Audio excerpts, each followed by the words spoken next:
PDIP tolak kenaikan PPN 12%. Nasdem lempar batu sembunyi tangan.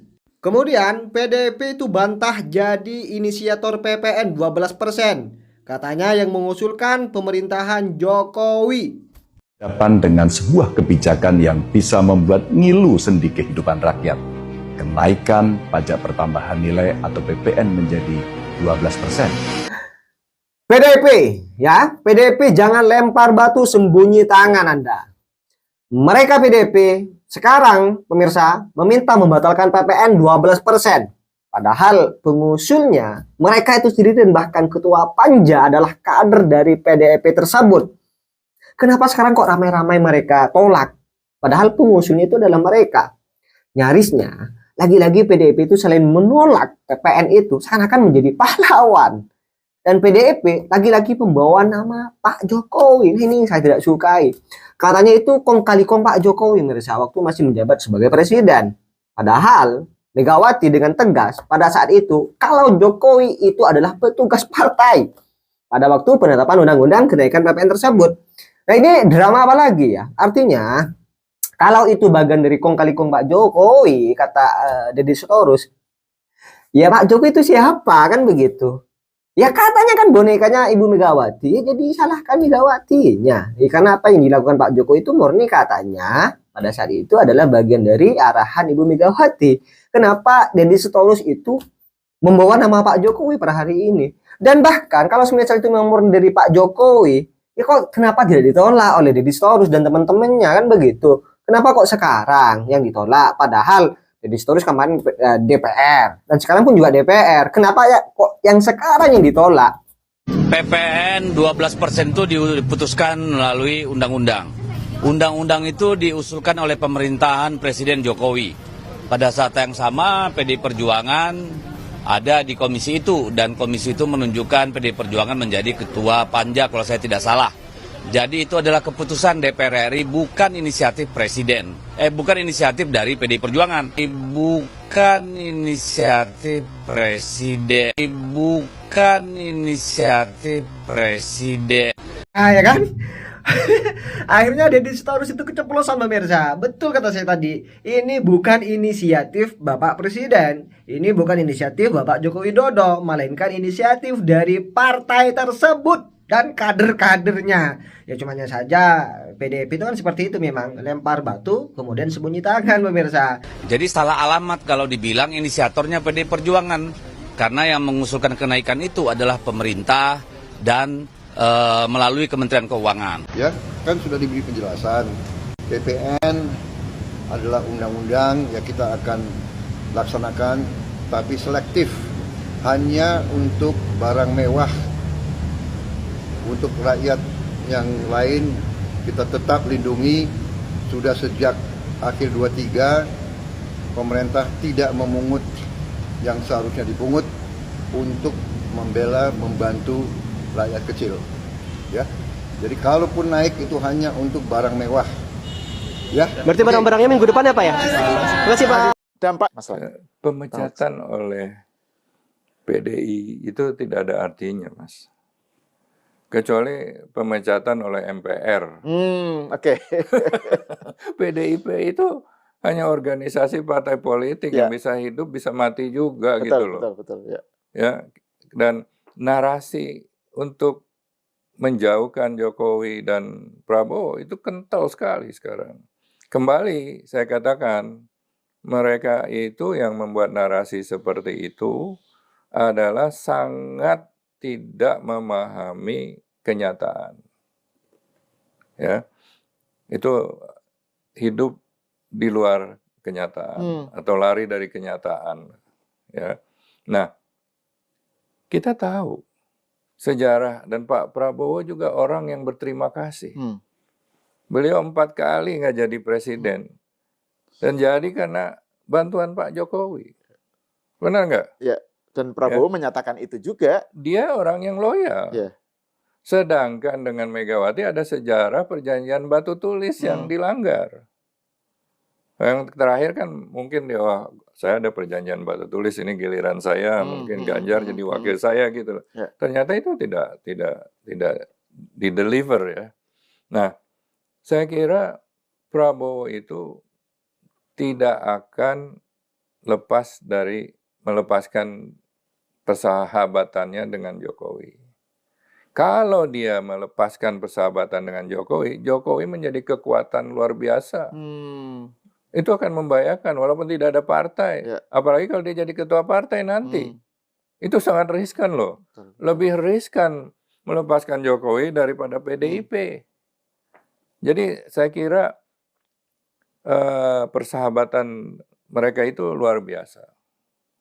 Nah, itu akan ditiru lagi oleh Pak Prabowo untuk menggandeng semua komponen bangsa. Karena ketika Presiden Prabowo kalah diangkat menjadi Menhan kan itu luar biasa.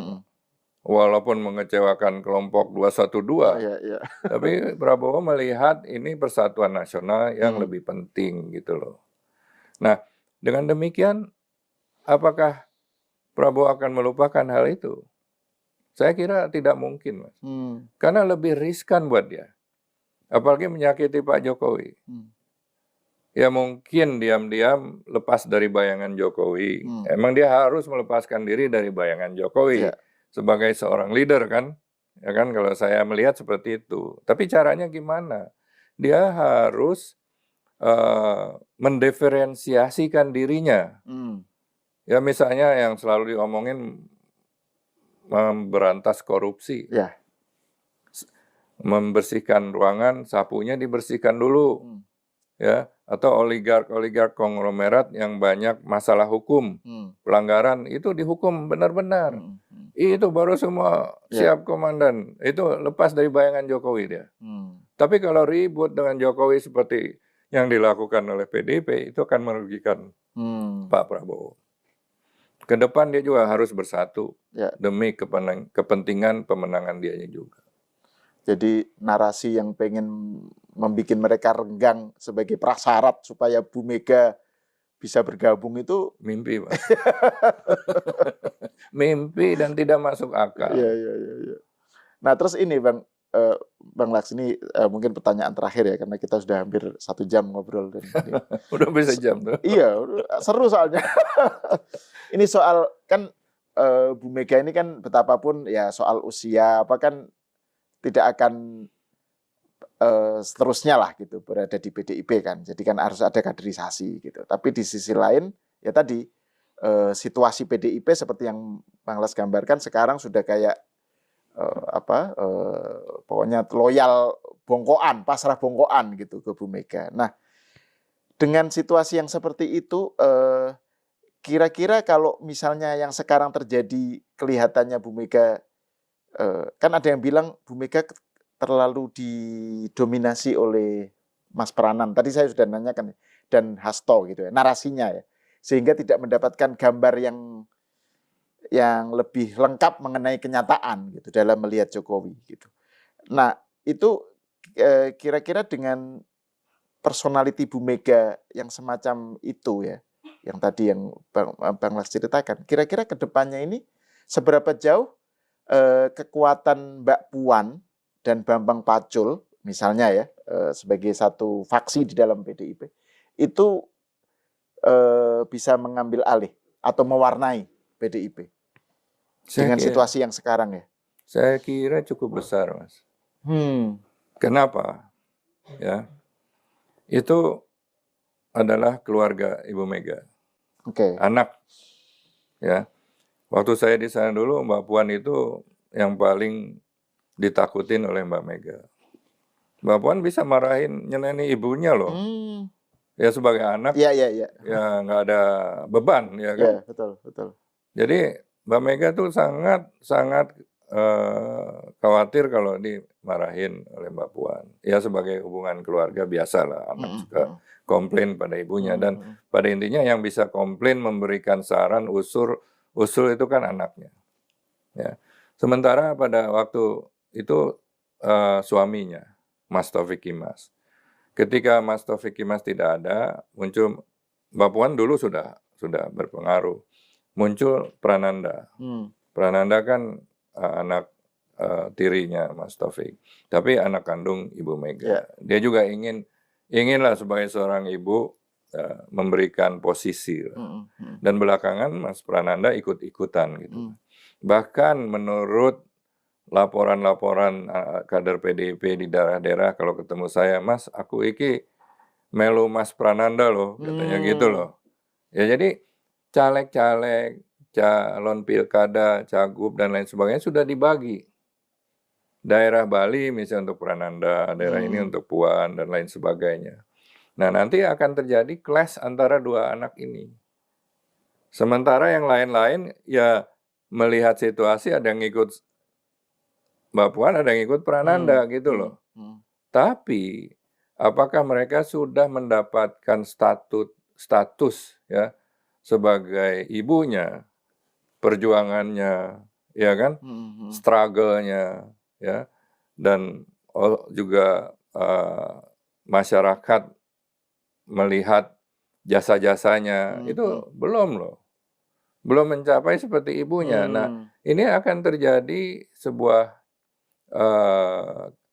kegalauan dari Ibu Mega. Sementara dia juga kan semakin berumur, kognitifnya kan makin berkurang. Nah, ini dilema buat PDIP. Sedangkan kader yang bagus, yang berani tidak taklid, tapi untuk setia kepada kepentingan, itu sudah dipecat. Jadi kan ada yang mengatakan loyalitas saya terhadap partai berhenti ketika loyalitas pada negara dimulai. Nah itu ya, ini tidak terjadi di situ. Nah di samping itu ada juga anak-anak ideologis yang bergabung ke PDIP karena sejarah Bung Karno, bukan karena anak-anak kesetiaan pada anak biologisnya. Itu akan pecah, Pak. Jadi bisa pecah tiga ini, antara dua anak, lalu anak-anak biologis. Nah itu tinggal partai mana aja yang mau menampung itu.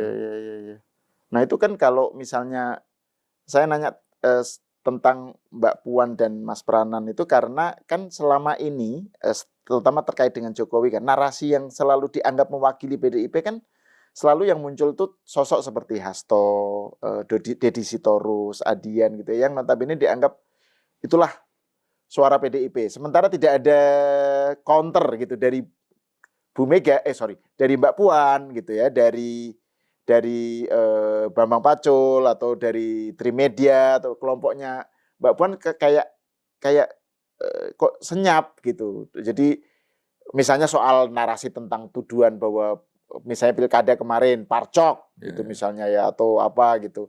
Itu kan Mbak Puan diem, atau Jokowi diserang Mbak Puan juga diem gitu.